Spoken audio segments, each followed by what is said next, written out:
ampahany kely fotsiny zany hoe ampahany kely io moa zany a izy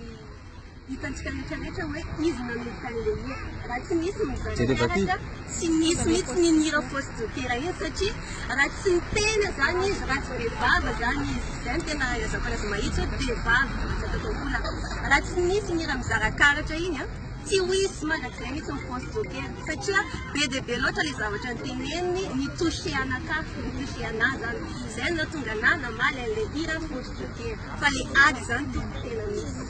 fa izy mandainga maninona izy mandainga mifankavia amena laninona le ady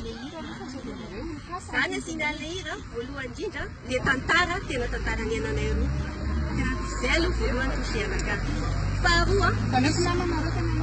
tsy mpinamany zay fa izy araky ny lazay hira iny hoe nanalo-dokera sy mizarakaratra le zavatra tenenao natolehany tsy voatantarako hoe daholo any amin'ny Facebook koa be dia be mitsy miporavana amin'ny Facebook any any amin'ny paginazy any a hoe mody ny félicité anah aloha izy tamin'ny voalohany teneniko hoe mody ny félicité anah izy nandeha ny fotoana tsy ho zaka maty tsy ho zaka matsy hoe za vao androany vao misonitra androany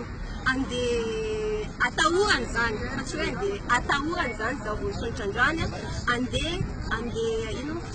andeha idéfie anazy efa nirany efa vito taona profiny zany a nanao statut izy statut nandefa sara izy dia statut teo ambony hoe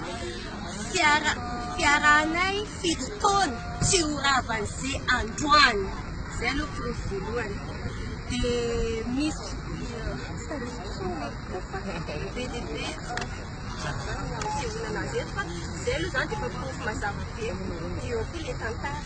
dia tsy kako efa mahafapo zay vateny zay sa hoe sa mbola afapo